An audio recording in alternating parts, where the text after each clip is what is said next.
Welcome back. I've been trying to follow some of the games from the ongoing FIDE Chess Olympiad, which is being held in India. And as I'm recording this video, I think we're on day 3 or 4 of the tournament. It's a huge tournament involving hundreds of countries. Most countries have sent a team both to the open section and a team to the women's section. And so there's been hundreds of games. I've only been able to look through a few of them. This one really caught my eye. It is between Knarik Mouradian or Knarik Mouradian with the white pieces, who is a women's international master, and Pia Cramling with the black pieces, a grandmaster. And so let's just go through it. This game is not long, so it shouldn't take me long to go through it. Okay, Mouradian, and I'm probably pronouncing that incorrectly, opened with e4, and Mrs. Cramling responded with the Sicilian c5. This is all normal. I believe this is the closed Sicilian, something to that effect. And Mouradian decided to go with the fianchetto variation, which I don't think I've seen that before, but I don't play e4, and very often when my opponent plays e4, I don't respond with e5. So this is probably very common in Sicilian positions. I just have no idea. I do understand the point of it is to develop the bishop this way, gaining some control across this very long diagonal, and then moving this knight somewhere and castling. That seems obvious enough. Cramling decided to mirror that approach by fianchettoing her own bishop. So we have a bishop fianchettoed, d3. I, again, don't know if that's great, but obviously we're trying to get out the dark squared bishop. And there is a 300 and something point rating difference between these two women. But at least from my perspective, both of them are rated so far above where I would expect to be rated that I felt like I could learn from both of them.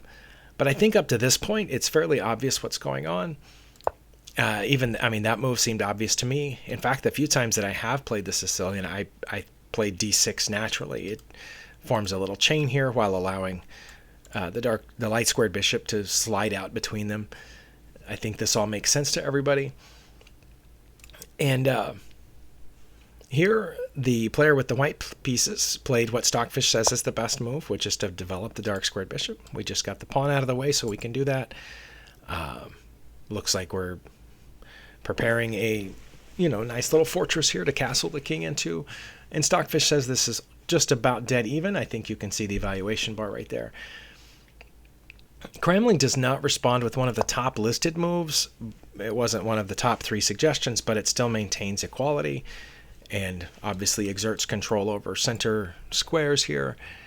I think the only problem with this structure is that this pawn at the back ends up being weak, or can end up being weak, depending on how things go. It can also probably be blockaded fairly easily. And in fact, Stockfish is suggesting that Mouradian should play right now, knight to d5.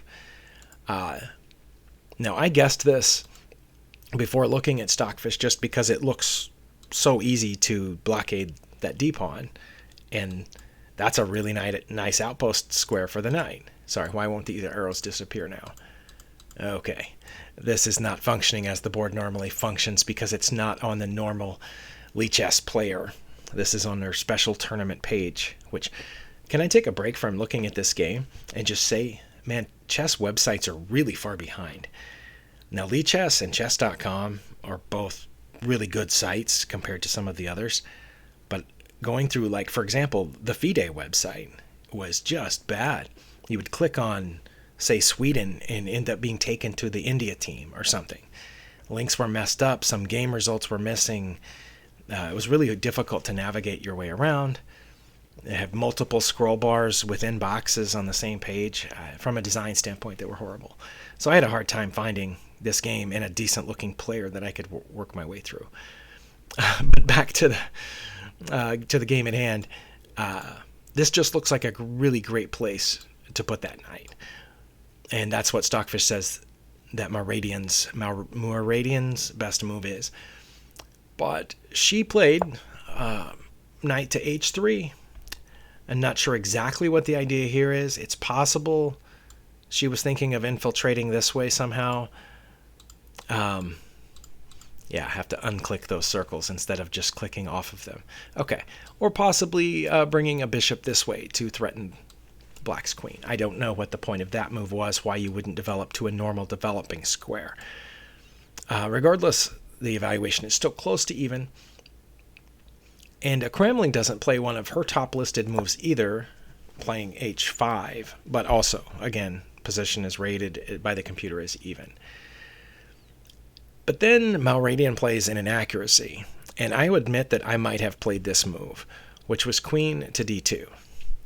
It looks like it gets the queen off of the back file and prepares to castle to the queen side, possibly especially since Cramling has already made this investment on the king side with these pawns here. I still think I would have put this knight in the center before doing anything else, but this move doesn't look bad. But when you let Stockfish run, you saw the little bar drop there. It was right up there, and then it came down. This is negative 0.7, which isn't bad. It's close to equality. But I wouldn't expect an inaccuracy so soon in a master level game. And then Cramling plays her best move, which is putting her knight right in the middle.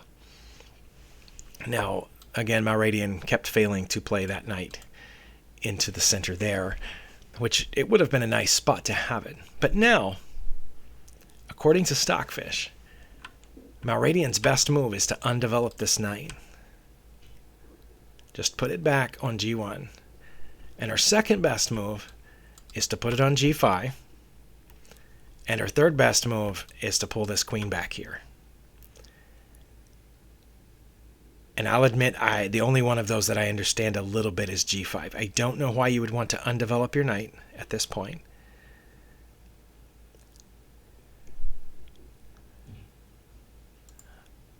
Sorry, again, I have to get rid of those arrows, so let's do that. Wow, that's frustrating. Yeah, Lichess needs to work on that. The only thing I can see is that this bishop is about to come down through there, but I don't know what's so bad about that. But what she played was this, f3, and that's a blunder. I don't know if you saw the evaluation bar drop, and I'm sitting here trying to figure out why that's so bad. But Cramling knew why it was bad. And the reason it's bad is because the only thing defending that pawn is this bishop. Now before she moved it, multiple pieces are defending this pawn. The knight's defending the pawn. This bishop is defending the pawn. The queen is defending the pawn. The king is defending the pawn. That pawn's defended 4 ways before she moved it. But once she moved it, only the light squared bishop is defending that pawn, which is currently under attack from this knight. And Cramling took on h3. And Mouradian resigned right there. And that's amazing to me, that after this is the 9th move of the game, and that it ended because of that blunder. Because now, if you either just give up that knight for free, you can't take it back. Or if you do take it back, Cramling gets that. And I read an article that says Mouradian actually won the men's championship in her home country. I want to say it was Lebanon, but it might have been Armenia. I think she's Lebanese Armenian, but I could be mistaken on all of those counts. But I did see that she won a men's championship in her country. So she's no slouch. She knows what she's doing. But this shows, I guess, the level of difference between a women's international master and a grandmaster is, unlike most of us, she did immediately see that this was losing. The game was nearly over at this point, and she resigned. I probably wouldn't have resigned here. I probably would have just taken it and then resigned here after my opponent took that pawn. But anyway, I thought that was fascinating and worth sharing. And also I try to focus on as many different types of games as I can, as well as players from different countries and all the genders. So this was something else that caught my eye at the Olympiad, and I hope to keep following it for the next week or more as those games continue going. Thank you for watching. We'll see you next time.